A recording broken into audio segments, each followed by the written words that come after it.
Yo, what's going on, guys? Robbie here, and welcome back to another video. Today we got an exciting video talking about the trade that just happened earlier today. I'm so excited for this trade because it means a lot and a lot to interpret from. So the Lakers sent Mozgov and Russell over to the Nets. Both have contracts that are lasting for the next few years, while the Nets sent back Lopez and the 27th overall pick to this year's draft. What that does for the Lakers is it gives them a lot more assets to use to trade and potentially get Paul George. Also, Lopez is also on a one-year deal, which will free up all their cap room at the end of this upcoming season. And what it also does is that it solidifies the position that they take on who they're drafting, which will be Lonzo Ball. Now, obviously, there's a chance they still could take De'Aaron Fox, but in my mind, I think that this trade solidifies that they're taking Lonzo Ball, and it'll solidify it for pretty much everyone else, which is good for my mock draft, because my mock draft has Lonzo going number 2 to the Lakers because I thought Magic still loved him, and I was right, I guess. So that's how it's going to be going down. So for the Nets, how this would benefit is they have a new piece to build around. Lopez was getting old, and it's not going to be something that they can build around. And now they have this young talent, Russell, who's under contract for a few years. They got a team option with him, and he's just a new talent and a young point guard that they can build around. And they're getting draft picks now since the Celtics are running out of the draft picks that they own for the Nets. I think in the next 3 years, they'll have 1 or 2 first-round picks that they can build their team around. They have a promising shooting guard, and they have some other pieces that are looking okay-ishly good. They could be good next year, or they could tank again for a top pick, but if they do tank, that only benefits the Celtics. So now that the Lakers have traded this pick away, it basically gives them the room, like I said earlier. It frees up the room for them to have a bunch of cap space, and with this cap space, they're looking to sign either LeBron or Paul George. I think that they're going to try to make a move to trade for Paul George before going to resorting to sign him next offseason, because I think that if they don't make a trade right now, the Cavs will, and the Cavs will swap Kevin Love for Paul George.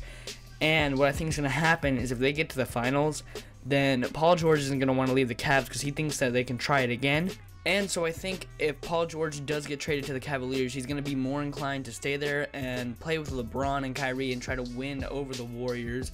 And yes, I do think Paul George would put the Cavaliers over the top of the Warriors if the Cavs fix their offensive scheme. As of right now, they play a lot of iso ball. They basically have everyone else on the court standing still while Kyrie or LeBron are isoing. So if they change their offensive scheme format and they add Paul George, I think they have a very good chance of winning in 6 or 7 this next year.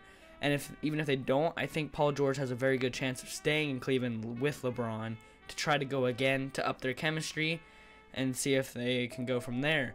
So I think the Lakers will probably try to make a move. They could probably trade their picks, obviously, this year. I don't think they're as inclined to trade the number 2 pick, because that's a spot where they could draft Lonzo Ball, a potential superstar, kind of star-ish. I don't think he'll be impactful as a player as Markelle will be, but I think he will be on that star level that will help a championship team, maybe the 2 guy, maybe the 1 guy, but he will definitely be able to orchestrate an offense in the NBA and be very good at it. So what they're going to try to do, the Lakers, I think, will trade a couple of trade pieces. For example, their picks. They could potentially trade Julius Randle or Jordan Clarkson, depending on who they want to trade, because they already traded D'Angelo Russell. And, you know, they might be able to sign LeBron in free agency if they don't get Paul George, or they could get both through trading and signing.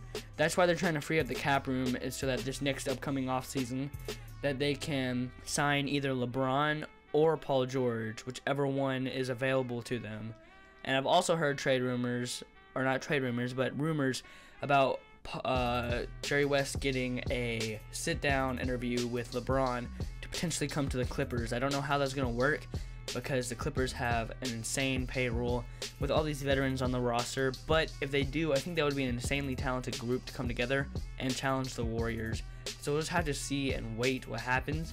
But so far, it's been an exciting draft and an exciting offseason. I'm really excited to see more. I'm probably going to do a bunch of videos after the draft has happened. I don't have enough time to do a bunch. I'll have a 3-day span to cover some videos and stuff like that, but I will have my mock draft coming out June 21st probably, or at least a couple hours before the actual draft. I want to get out for the draft because I've been working hard on the mock draft. Hopefully my picks are right, who knows. But anyways, if you guys did like this video, please do leave a like and subscribe.